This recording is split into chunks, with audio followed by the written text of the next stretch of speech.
कि आपके दो मंत्री जेल में हैं, छूट भी नहीं पा रहे। 10,000 रुपए मिले मनीष सिसोदिया के घर से। प्रधानमंत्री जी कह रहे हैं भ्रष्टाचार करो। आप मेरे को बीच में आप जब पूछ रहे थे मैंने काटा आपको। नहीं, लेकिन तो आप मेरे आपने को मेरा इंटरव्यू ले रहे हो आप। हाँ, बोलिए। मेरा इंटरव्यू ले रहे हो तो मेरे को बोलने दोगे कि नहीं बोलने दोगे? अगर बैर की राजनीति हो रही है, हमें बैर की राजनीति नहीं करनी। इसमें बैर की राजनीति क्या है? आप उनसे पूछिए ना, इसमें बैर की क्या बात है? मैं कोई अपने लिए थोड़ी मांग रहा हूं, मैं तो लड़ूंगा इनसे फिर। अच्छा बात नहीं है। आप सुन तो लीजिए, आपको इतनी तकलीफ क्यों होती है? नहीं, आप अगर मेरे को बोलने तो दीजिए। आप प्रधानमंत्री का नाम लेते ही आप कूदने लग जाते हैं। दिल्ली की बात करें तो एलजी से आपकी हमेशा ठनी रहती, कोई एलजी आ जाए, इसमें भी कोई साजिश है या आपकी नेचर ऐसी है?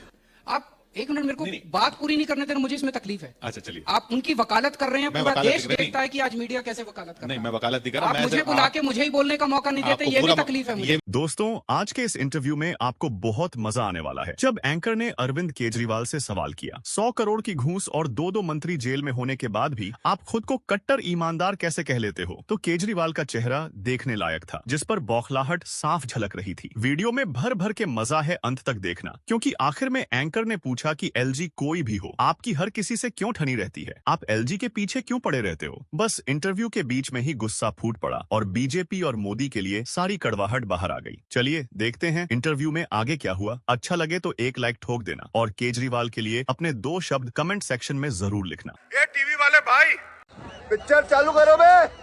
आपने कहा हम 4 बार जीते, कट्टर ईमानदार शब्द ही आपके साथ जुड़ गया, तो इसलिए लोग पूछते हैं कि आपके 2 मंत्री जेल में हैं, छूट भी नहीं पा रहे। अभी पूरे देश के अंदर प्रधानमंत्री जी का मैसेज ही है कि जो मेरे खिलाफ बोलेगा उसको पकड़ के मैं जेल में डाल दूंगा। किसी की हिम्मत नहीं उनके खिलाफ बोलने की। जो बोलता है उसे जेल में डाल दिया जाता है। मनीष सिसोदिया और सत्येंद्र जैन के खिलाफ कोई सबूत नहीं है, इनके पास कोई सबूत नहीं है, बिल्कुल फर्जी केस है। रुको जरा, सबर करो। अगर ये लोग किसी को राजनीतिक तौर पे हरा नहीं पाते, दिल्ली में बार बार हार रहे हैं आम आदमी पार्टी से, पंजाब में हार गए, जिनको ये हरा नहीं पाते उनको फिर ये ईडी और सीबीआई भेज के ये जेल में भेज देते हैं। अच्छा, जब से पंजाब में हम लोग जीते हैं, प्रधानमंत्री जी इतना ऑब्सेस हो गए हैं हम लोगों से, इतना ऑब्सेस हो गए हैं, मेंटली बहुत डिस्टर्ब रहते हैं वो आजकल। क्या बात कर रहे हैं? सीरियसली, मुझे कई लोगों ने आके बताया, मीडिया वाले प्रधानमंत्री जी को कई बार इनवाइट करने जाते हैं, वापस आके बताते हैं अरविंद जी हम 45 मिनट प्रधानमंत्री जी के साथ थे, 45 के 45 मिनट वो आपका नाम ले रहे थे और आपको गालियां दे रहे थे। झूठ बोल रहा है। एक मिनट, पूरी बात। ठीक है, चलिए बोलिए। मैं समझ सकता हूँ प्रधानमंत्री का नाम लेने से। नहीं, पर आप बात को मुझे डिफलेक्ट थोड़ा दूसरी लंबा- तरफ कर- आप बात को डिफलेक्ट दूसरी तरफ कर रहे हैं। जवाब थोड़ा लंबा है, मुझे बोलने दीजिएगा। कई बीजेपी वाले जाते हैं, कहते हैं जी 24 घंटे जब भी हम उनसे मिलते हैं वो केवल केजरीवाल ऐसा है, तुम लोग दिखाते क्यों केजरीवाल को, तुम लोग। अब आपको भी फोन आएगा क्योंकि आपने मुझे आधा घंटा यहाँ बुलाया है। प्रधानमंत्री जी कह रहे हैं भ्रष्टाचार करो, लेकिन मेरी पार्टी में आके करो, बाहर रह के मत करो। देखिए, इसमें एक मिनट मेरी बात ऐसा लग रहा है नहीं, ऑब्सेशन तो आपका लग रहा है। एक मिनट ऑब्सेशन तो आपका लग रहा है प्रधानमंत्री से। सुनो, तो वो प्रधानमंत्री जी ये नहीं कह रहे कि भ्रष्टाचार मत करो, गंदे काम मत करो, वो कह रहे मेरी पार्टी में आके करो, दूसरी पार्टियों में मैं नहीं करने दूंगा।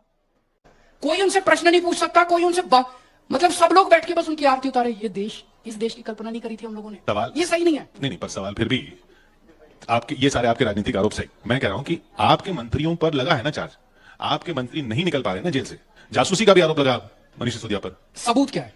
वो साबित करेंगे ना वहां पे। साबित कहां किया अभी तक? मैं एक मिनट आप भी तो इल्जाम लगाते थे।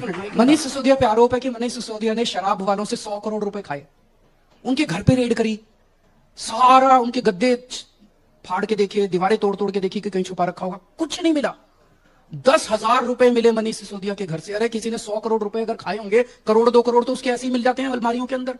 इसकी मूर्ति बननी चाहिए। कुछ नहीं मिला, उनके बैंक लॉकर से कुछ नहीं मिला, उनके गांव में कुछ नहीं मिला, कुछ तो वो गया कहां? पैसा कहां है? लिकर पॉलिसी के अंदर आज तक आपने जो अखबारों के अंदर पढ़ा वो यही पढ़ा, आज इसको समन किया, कल उसको समन किया, आज इसको गिरफ्तार किया, कल उसको। सबूत क्या है? सबूत तो कुछ नहीं है। रुको जरा, सबर करो। आप मेरे को ये बताइए कि जिन लोगों के खिलाफ जो दूसरी पार्टियों में थे, इन्होंने ईडी और सीबीआई भेजी और जैसे उन्होंने बीजेपी ज्वाइन कर ली तो वो केस का क्या हुआ?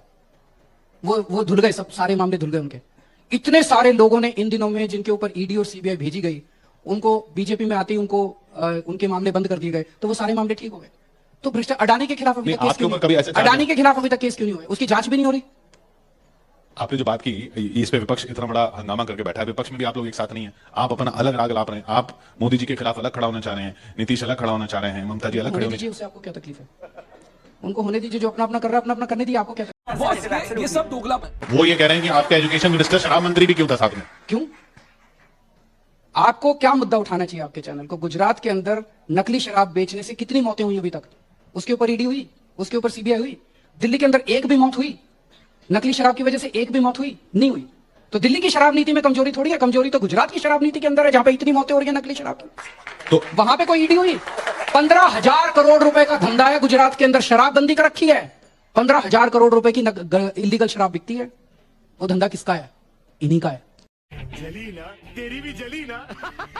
आप वहां चुनाव लड़के आए, आपने भी लॉजिक दिया कि आपको बार बार दिल्ली की जनता चुन रही है, उनको भी बार बार गुजरात की जनता वो चुन रही एक है। चीज है, चुनाव जीतना एक चीज है, काम दूसरी चीज है। दिल्ली काम में की बात कर रहा हूं। दिल्ली में अगर आप जीत रहे हैं तो काम पे जीत रहे हैं, वो अगर वहां जीत रहे हैं तो बिना काम के जीत रहे हैं। दिल्ली की बात करें तो एलजी से आपकी हमेशा ठनी रहती, कोई एलजी आ जाए, इसमें भी कोई साजिश है या आपकी नेचर ऐसी है? वो काम नहीं करने देना उनको। जैसा मैंने कहा, जो काम हम लोग कर रहे हैं ये काम वो कर नहीं सकते। तो एलजी का मैंडेट यही होता है, जो भी एलजी आते हैं उनका यही मैंडेट होता है कि इनके काम रोको। तो एलजी साहब अगर ऐसा करते हैं और मैं जब उसके खिलाफ आवाज उठाता हूं, आप कहते हैं लड़ रहा है, मैं अपने लिए थोड़ी लड़ता हूं। मैं अगर योगा क्लासेस बंद कराएंगे तो मैं तो एलजी साहब को कहूंगा ना कि मैं नहीं होने दूंगा बंद। अगर वो मोहल्ला क्लिनिक की पेमेंट्स बंद कराएंगे तो मेरे पास जो भी साधन है उससे मैं उसका विरोध करता हूं फिर, कि भाई पेमेंट नहीं बंद कर सकते, जनता का नुकसान हो रहा है। एक दिन में डेली 51,000 पेशेंट्स मोहल्ला क्लिनिक के अंदर इलाज कराते हैं। अरे झूठ बोल रहा है, ये झूठ बोल रहा है। डेली मेरे दिल्ली सरकार के अस्पतालों में 1,56,000 मरीज इलाज कराते हैं। कहां जाएंगे वो अगर ये सारी पेमेंट बंद कर देंगे, डॉक्टर्स की पेमेंट बंद कर देंगे? ये बताइए, अगर इतना बैर है, अगर बैर की राजनीति हो रही है, हमें बैर की राजनीति नहीं करनी। इसमें बैर की राजनीति क्या है? आप उनसे पूछिए ना कि मोहल्ला क्लिनिक की पेमेंट बंद क्यों की, योगा क्यों बंद कराया, आपने फिनलैंड की ट्रिप क्यों बंद की? इसमें बैर की क्या बात है? मैं कोई अपने लिए थोड़ी मांग रहा हूं, मैं कोई ये थोड़ी कह रहा हूं कि मेरे बच्चों के लिए ये कर दो, मेरे लिए ये कर दो, मैं अपने लिए तो नहीं मांग रहा। लेकिन अगर मेरे दिल्ली के 2.5 करोड़ लोगों के लिए गड़बड़ करेंगे तो मैं तो लड़ूंगा इनसे। फिर क्यों नहीं लड़ूंगा? आज अगर देश का प्रधानमंत्री पढ़ा लिखा होता, मैंने उनकी वीडियो देखे हैं, एक वीडियो वो बड़े गर्व के साथ कहते हैं मैं पढ़ा लिखा नहीं हूं। ये आप पर्सनल अटैक नहीं कर रहे? आप सुन तो लीजिए, आपको इतनी तकलीफ क्यों होती है? नहीं, आप अगर मेरे को बोलने तो दीजिए। आप प्रधानमंत्री का नाम लेते ही आप कूदने लग जाते हैं। कैसे कैसे लोग रहते हैं यार यहाँ पर। शांति रखिए, सुनने वो भी नहीं सुनना चाहते, आप भी नहीं सुनना चाहते। आपको, हाँ चलिए। एक इंटरव्यू था राजीव शुक्ला जी का, आपने देखा है? जी बिल्कुल देखा। उसमें वो कहते हैं कि मैं हाई स्कूल से आगे नहीं गया। एक और भाषण चल रहा है सोशल, जिसमें वो कहते हैं मैं पढ़ा लिखा नहीं हूं। पढ़ाई लिखाई जरूरी नहीं है। अगर किसी देश का प्रधानमंत्री ये विचार रखता है कि पढ़ाई लिखाई विकास के लिए जरूरी नहीं है, वो देश कैसे तरक्की कर सकता है? ऐसा विचार उन्होंने रखा नहीं। सुन लीजिए। नहीं, ऐसा विचार नहीं। देखिए, अगर आप ऐसी बात कर रहे हैं तो ऐसा मेरे को बात पूरी तो करनी नहीं, दीजिए। आप जो बोल रहे हैं कि पढ़ाई लिखाई जरूरी नहीं है, वीडियो चला दीजिए। ऐसा विचार तो उन्होंने कभी नहीं रखा कि वीडियो पढ़ाई चला लिखाई जरूरी नहीं है। दीजिए, वीडियो चला दीजिए। आप एक मिनट, मेरे को नहीं। बात पूरी नहीं करने देना, मुझे इसमें तकलीफ है। अच्छा चलिए। आप उनकी वकालत कर रहे हैं, मैं पूरा वकालत देश नहीं। देखता है कि आज मीडिया कैसे वकालत कर रहा है। नहीं, मैं वकालत नहीं कर रहा, आप मैं मुझे सिर्फ बुला के मुझे ही बोलने का मौका नहीं देते, आपको ये भी पूरा- तकलीफ है मुझे। ये भी देश देख रहा है कि पूरा आगे मौका से दिया मत बुलाया आपको। करना, वो तो चाहते हैं कि आप ना बुलाया करें मुझे। ये भी पूरे देश देख रहा है कि पूरा मैं मौका जानता दिया। हूं कि आपको डांट पड़ेगी आज उनसे, ना। कस के डांट पड़ेगी। उसी की अभी आप सफाई तैयार कर रहे हैं कि देखो मैंने उसको बोलने नहीं दिया जी, बीच में टोक दिया। मस्त जोक मारा रे। ये हंस रहे हलकट हंस। मैं देखिए आप मेरे को बोलने दीजिए, बिल्कुल उसके बोलूंगा। बाद बोल लीजिएगा। जी, जी। जो मैं बोल रहा हूँ पेन दे दो भी इनको, ये लिख लेंगे जी, जो जी। भी इनको काटना। बोलिए बोलिए। पेन ले लो आप बोलिए, आप बोलिए। आप मेरे को बीच में, आप जब पूछ रहे थे मैंने काटा आपको। नहीं, लेकिन आप मेरे को आपने मेरा बात इंटरव्यू नहीं- ले रहे हो हाँ, बोलिए। आप, मेरा इंटरव्यू ले रहे हो तो मेरे को बोलने दोगे कि नहीं बोलने दोगे? मैं आपको पूरा अगर बोलने आपने दे रहा मेरे को बुलाया है जी, तो जी, आप मेरे को बुलाया है तो मेरे को बोलने तो दो। मेरा फ्लो क्यों तोड़ रहे हो? अच्छा चलिए। आप लिख लीजिए, मेरे को मैं बाद में बोल दीजिएगा कि अरविंद जी आपने ये जो बोला ये ठीक नहीं था। ठीक है, चलिए। आप बीच में इस तरह से आर्ग्यू कर रहे हैं, ये आपका चलिए बोलिए। ये दिखाता है कि कहीं ना कहीं दिल में कमजोरी है। अच्छा चलिए, आप दिलाना। कोई भी पढ़ा लिखा प्रधानमंत्री मनीष सिसोदिया जैसे शख्स को जेल में नहीं डाल सकता। आप कुछ भी बोलो, ये नहीं सुनने वाला। मेरा केवल ये कहना है कि जो आपने सारे कि ये जेल चला गया, वो जेल चला गया, जेल क्यों चले गए जनता तय कर लेगी। अभी तो और भी जाएंगे, कई और जाएंगे। उनकी चाहत तो है कि मेरे को भी डालेंगे जेल में, डाल दे मेरे को जेल में। केजरीवाल छोटी सी चीज है यार। ये बड़ी अच्छी बात कही आप। अच्छी बात बोली, आपको अच्छी लगी तो ऐसे थोड़ा मार दीजिए हाथ, आप थोड़ा सा मार दीजिए।